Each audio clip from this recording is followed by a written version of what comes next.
Bonjour, Nourdine Salouk, Bonjour. président de Surfrider Maroc. Euh, je suis tout à vous, je suis heureux là pour cette interview et enchanté de faire votre connaissance. Merci à vous. Est-ce que vous pouvez présenter brièvement le Surfrider et ce qu'elle fait justement sur le terrain et la nature de son activité? D'accord. Alors, Surfrider, c'est une fondation, c'est une fondation internationale et qui est née dans les années 80 en Amérique. Et c'est sur l'initiative de quelques surfeurs qui se sont dit, allez, on va nettoyer autour de nous. Et depuis, c'est devenu un réseau international. Et trois pays en Amérique, il y a Surfrider Europe, il y a Surfrider Japon, Australie, et il y a 10 ans, eh bien, le Maroc a vu la naissance donc, de Surfrider ici à Agadir, et la seule entité en Afrique jusqu'à l'année dernière, où il y a eu la naissance de deux autres entités, une en Côte d'Ivoire et la troisième au Sénégal. Ah oui, voilà. Donc, ce que nous faisons… Oui, allez-y. Pardon. Alors, ce que nous faisons, malgré le nom un peu qui renvoie au surf, au plaisir donc, de la vague, eh bien, on travaille sur le côté préservation du littoral, de tout ce qui est ressources aquatiques, en fait, lacs, rivières, puits, tout, et par la sensibilisation, par l'éducation et par d'autres moyens. Donc, nous travaillons sur la protection donc, du littoral et de l'environnement dans l'ensemble. Depuis le début en fait, de la pandémie du Covid, on a beaucoup entendu parler d'une espèce de période de repos pour la mer de façon générale et pour le littoral en particulier. Est-ce que vous avez vu, est-ce que ça, c'est un peu cynique ce que je vais dire, est-ce que le Covid n'a pas été un peu bénéfique pour le littoral, quelque part? Avec moins d'influence des gens sur les plages, donc moins de pollution, etc. Non? C'est sûr, si on se remet directement sur la plage et le littoral, c'est vrai que c'est une nouvelle régénération qu'ont connu toutes les mers, tous les océans. Et c'est vrai que ça a permis une petite relâche contre les pollutions, les différentes pollutions, et notamment la pollution des mers, surtout par les plastiques. Mais d'un autre côté, la pandémie, elle a aussi et surtout participé, nous allons dire, à rajouter d'autres éléments tout aussi nocifs à l'environnement que les cotons-tiges ou encore les plastiques. Mais le masque, il est lui aussi à base donc, de produits et de matières plastiques. Et depuis cette pandémie, eh bien, le monde, il y a des millions et des millions nous allons dire, de masques qui sont utilisés. Une bonne partie, bien sûr, elle va dans les décharges, mais malheureusement, depuis que la vie a repris son cours après les 3 longs mois d'arrêt, eh bien, là, nous voyons tout autour, à la rue, sur les plages, et aussi sur les arbres, mais partout, hein, cette notion de masque qui est utilisé et jeté comme ça dans la rue, cela impacte beaucoup l'environnement. Ça nous renvoie en fait à la fameuse problématique historique du Maroc avec les sacs plastiques. Si Oui. vous avez à déterminer en fait les véritables dangers en fait qui menacent le littoral, que ce soit marocain ou au niveau de l'Afrique de l'Ouest. Comment... Oui. Alors, comme pour tout, vous savez, les littoraux dans l'ensemble, ils connaissent une influence et une modernisation avec une urbanisation qui est parfois assez sauvage. Hein. Depuis quelques années, et, les gens, eh bien, ils aimeraient plus avoir un petit pied à terre ou carrément pied dans l'eau pour pouvoir bénéficier de la plage, de la mer. Et ceci dit, au niveau institutionnel, il y a un ensemble, il y a une grande batterie de lois, de règlements. Le Maroc adhère à une vingtaine d'accords internationaux qui réglementent justement l'utilisation et l'usage nous allons dire, des littoraux, que ce soit pour l'utilisation personnelle et donc pour l'habitat ou encore pour développer des structures, nous allons dire, industrielles, ou hôtelière ou touristiques surtout. touristique. Ouais. Oui, surtout touristiques. Et à ce point de vue, eh bien, il y a à craindre si on n'arrive pas à gérer parce que nous allons dire, de développement, ils utilisent justement ces littoraux pour pouvoir s'étendre. Si l'on prend par exemple Agadir, la, la, la province d'Agadir, la préfecture, nous allons dire d'Agadir, eh bien vous avez Agadir qui est enclavé. Il n'y a plus beaucoup d'assiettes foncières pour pouvoir développer des habitations, une urbanisation à destination des populations, surtout que la région d'Agadir, c'est une région attractive. Et donc, qu'est-ce qui reste? Il reste le littoral. Maintenant, si on n'arrive pas, il y a au niveau régional, il y a un programme.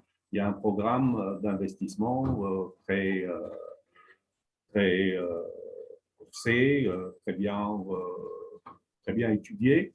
Mais si l'on n'arrive pas à faire de la balance et donc à mettre l'intérêt environnemental et notamment l'intérêt de la mer et de l'océan, à ce moment-là, on va se retrouver avec une défiguration complète du paysage, un paysage qui est resté jusqu'à il y a quelques années intact, très propice à tous les plaisirs de la mer, que ce soit plage pour la baignade ou encore pour le surf, étant donné que la région, là, à partir de Tarazout, eh bien, c'est des zones internationales qui attirent des milliers de surfeurs qui viennent du monde entier, même en temps de pandémie, pour justement prendre du plaisir à monter ces vagues. Donc, il est question de faire preuve de beaucoup d'intransigeance et de retenue pour garder ce littoral sain et sauf. Si ça, au-delà des politiques publiques, que ce soit au niveau de l'État ou au niveau des régions et tout ça, vous n'avez pas l'impression qu'en quoi le rapport des individus, de nous autres les Marocains, notre rapport à la mer, il est situé, d'abord il est très limité dans le temps. Pour nous, la mer, ça évoque l'été, chose qui est complètement... donc on est en train de louper quasi 10 mois sur l'année où on peut utiliser la plage pour beaucoup de choses, c'est-à-dire pour les activités sportives, les activités ludiques et autres. Alors, nous avons, je dis bien pour la majorité, mais pour certaines plages qui sont assez connues, où il y a la plus grosse concentration de personnes au mètre carré, et du coup, ça ramène le nombre, ça ramène plus de pollution, ça ramène les gens, ils jettent des déchets, etc., etc. Donc, bon, là où je voulais en venir, est-ce qu'il n'est pas temps de faire comme le travail que vous faites de sensibilisation, de sensibiliser les Marocains à la plage, mais à travers différentes périodes de l'année. Comme ça, on sait l'apprécier aussi bien en été qu'en hiver. Et voilà, vous en pensez quoi? C'est sûr que, comme vous dites si bien, le rapport des Marocains avec la plage, eh bien, il est peut-être occasionnel et ponctuel et il renvoie effectivement au temps chaud et à la période estivale. Et vous savez, ici à Agadir, c'est hormis la période de fermeture des plages, eh bien, vous avez la plage qui est tout le temps submergée par si ce n'est pas par les baigneurs, qui même, moi j'ai des souvenirs de baignade, des gens qui se baignent le mois de décembre, carrément, hein, alors que ailleurs il fait froid et tout. Et il y a une pratique ici sur les différentes plages de la zone d'Agadir, une pratique nous allons dire plus intime. Et donc, on se réfère très souvent à la plage. Il y a une corniche qui fait 5 à 6 kilomètres et qui est tout le temps prise d'assaut, que ce soit par les Gadiris, les visiteurs, ou encore par les, la, la province d'Inzgan, qui n'est pas très loin, ou encore de Choukaïfa ou de Taroudan. Donc, nous avons cette notion de plage qui est tout le temps présente. Mais il est vrai que l'affluence à la plage et aux différentes plages qui sont sur Agadir, eh bien, elle est très, très, très, très intense en temps chaud et vers l'été. Alors, sur le côté nord d'Agadir, vous avez une succession de plages, 5 pour ne citer que Madraba, et puis kilomètre 25, Arroud 1, Arroud 2, Iniwaddal. Ce sont des plages qui sont très, très, très, très, très fréquentées. Et c'est vrai que là, il y a beaucoup à faire. Il y a beaucoup à faire, surtout au niveau du comportement individuel de chacun.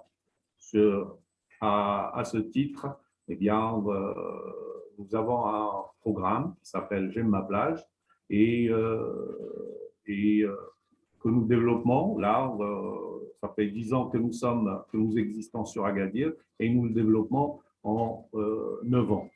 Cette année, enfin cette dernière année, elle s'est faite dans les 5, surtout sur ces 5 plages.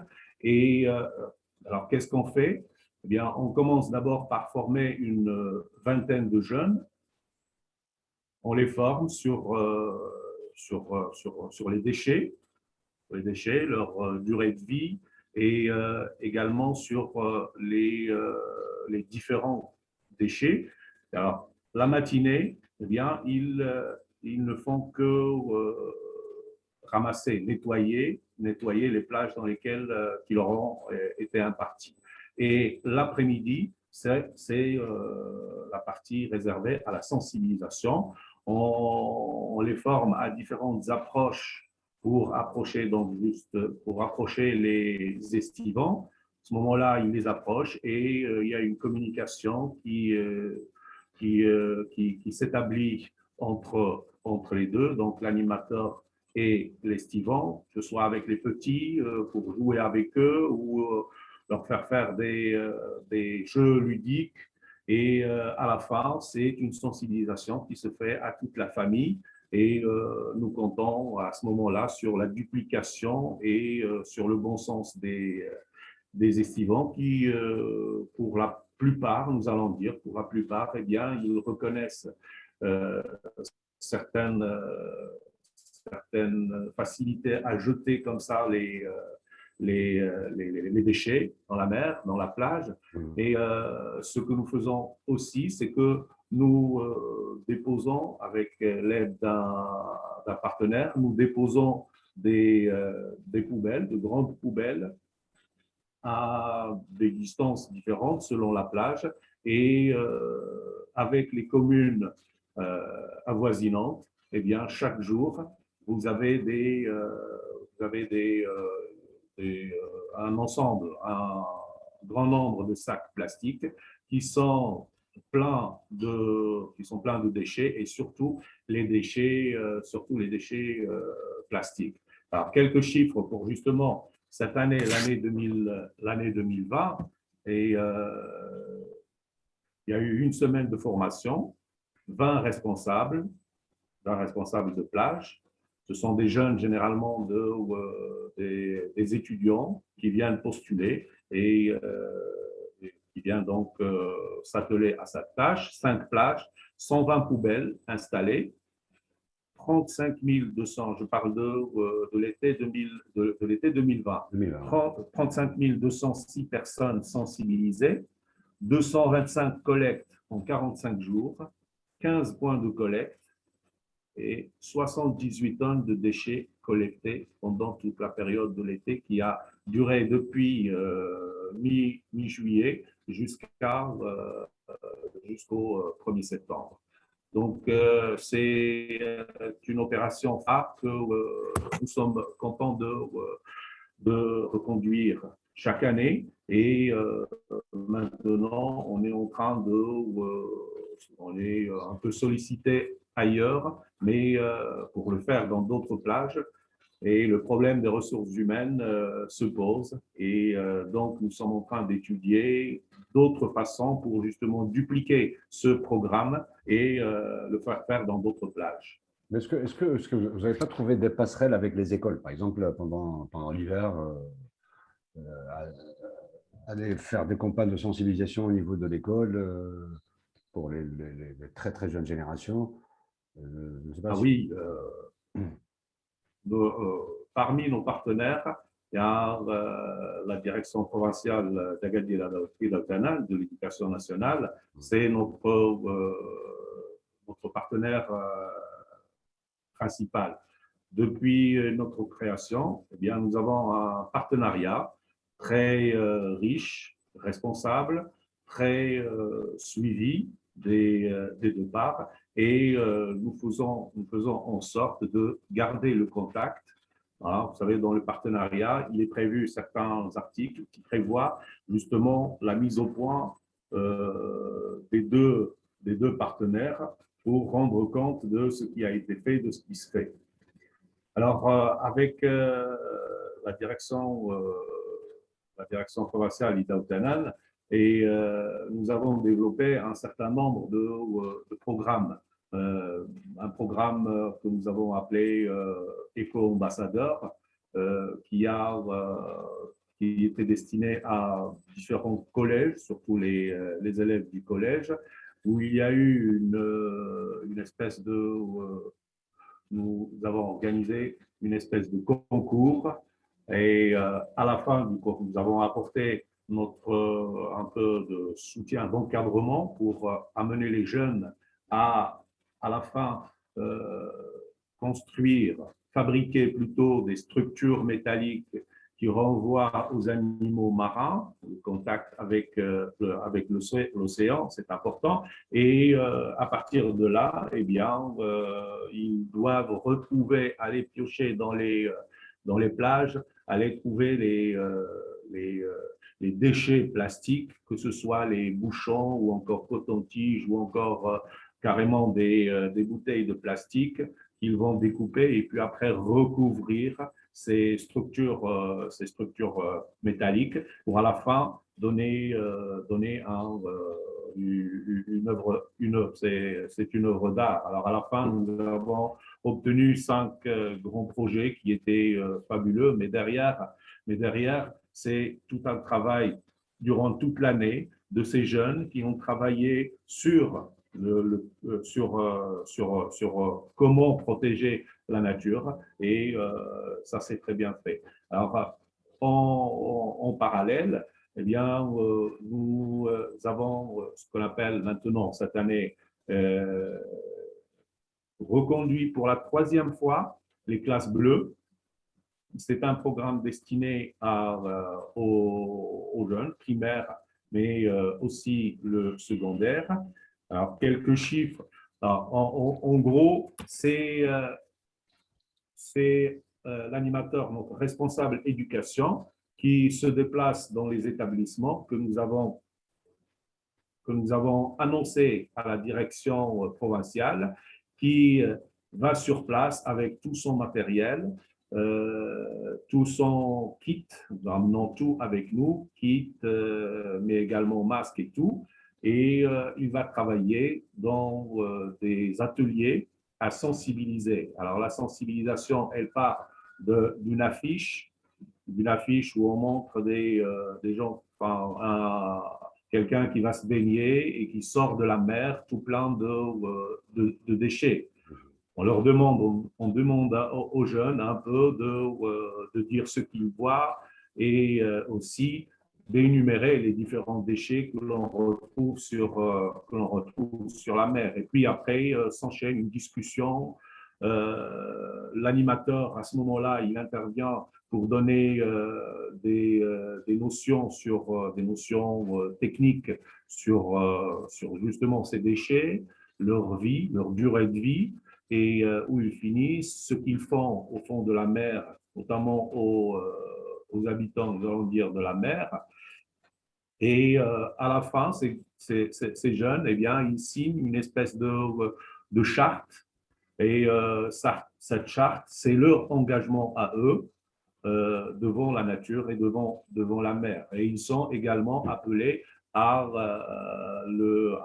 transposer tout ça au sein de leur famille, de leurs camarades. Nous travaillons à cause de la pandémie, nous travaillons par deux groupes, des groupes de 20 élèves qui profitent en deux temps, qui profitent donc de cette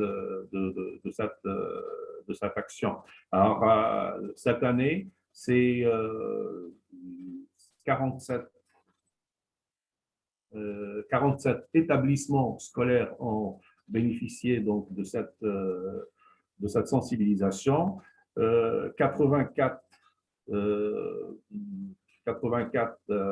séances de sensibilisation et 1421 élèves en ont profité. Et si je vous dis que depuis 10 ans que nous sommes sur place et que nous travaillons sur Agadir, nous travaillons sur des programmes de sensibilisation et donc de protection de la mer, eh bien, il y a eu 16 454 élèves qui ont été depuis 2010.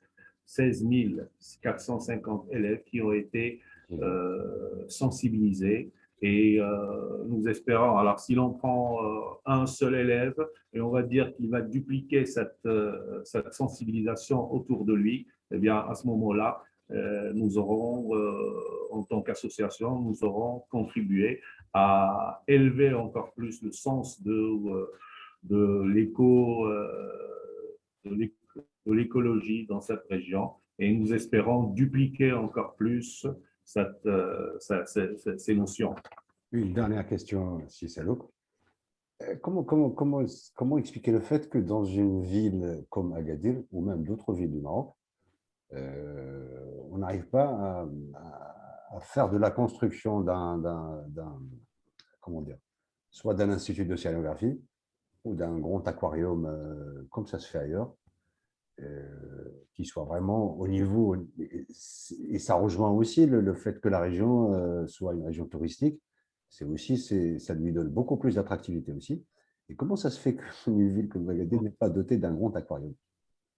Et j'aurais pu dire la même chose pour d'autres villes, Ouais. pour Casablanca, pour Tanger, ou je ne sais pas quoi. Alors, d'abord, il y a un aquarium ici à Agadir. Mhm. Hein, Mhm. il est à une dizaine de kilomètres d'ici. Il est juste à Anza. Et bon, vous savez, nous avons une position vis-à-vis de ces aquariums. Je vous le dis, à travers le monde, les aquariums, eh bien, ils ferment. Hein, ils ferment. Et la raison, c'est le traitement de ces animaux qui sont retenus prisonniers, et qui se reproduisent dans des conditions, nous allons dire, très atroces et inhumaines. Vous savez, les, les dauphins, quand on les ramène pour faire du plaisir, pour donner du plaisir aux jeunes, euh, c'est vrai, il y a des centaines de jeunes et de moins jeunes aussi, hein, qui vont à l'aquarium, mais il faut voir ce qu'il y a derrière. Et ce qu'il y a derrière, c'est inadmissible. Et donc, en tant qu'association défend, qui défend la mer, eh bien, nous ne sommes pas très chauds. Nous Pas très l'avons chaud pour cette fait démarche. savoir à travers nos réseaux. Et bon, nous continuons à le faire. C'est notre façon à nous de rester logique avec. C'est vrai que c'est le plaisir. C'est une ville balnéaire qui attire beaucoup de monde, mais il y a d'autres attractions qui sont tout aussi importantes et qui peuvent drainer beaucoup de touristes. Et là, il y a un programme qui a été inauguré il y a pas très longtemps, hein, on va dire 2 à 3 mois, fin de l'année 2020. Et c'est un programme, nous allons dire, très grand plus, qui va donner plus de présence à la ville d'Agadir et qui va diversifier ses attraits et renforcer encore plus sa capacité litière, vu que Agadir est une zone, allons dire, une zone touristique de premier ordre. Donc, le programme qui est en train d'être mis en place, qui a été inauguré, c'est un très grand programme. Maintenant, comme je vous ai dit à un moment donné, il s'agit de trouver l'équilibre, le bon équilibre pour faire, donc, travailler l'économie et faire travailler les gens, mais aussi pour garder ces belles plages, ce bel environnement, pour le garder le plus longtemps possible. Et nous ne sommes jamais assez pour défendre le littoral, pour défendre les mers. Nous avons 3500 kilomètres de plages au Maroc. Ce sont des plages très belles. Eh bien, elles méritent un programme national pour les rendre encore plus attrayantes, mais sans les urbaniser sauvagement. Un grand merci à vous, Sissalouk. Et merci pour l'interview. Merci à vous. Merci. Merci beaucoup. À bientôt. À bientôt.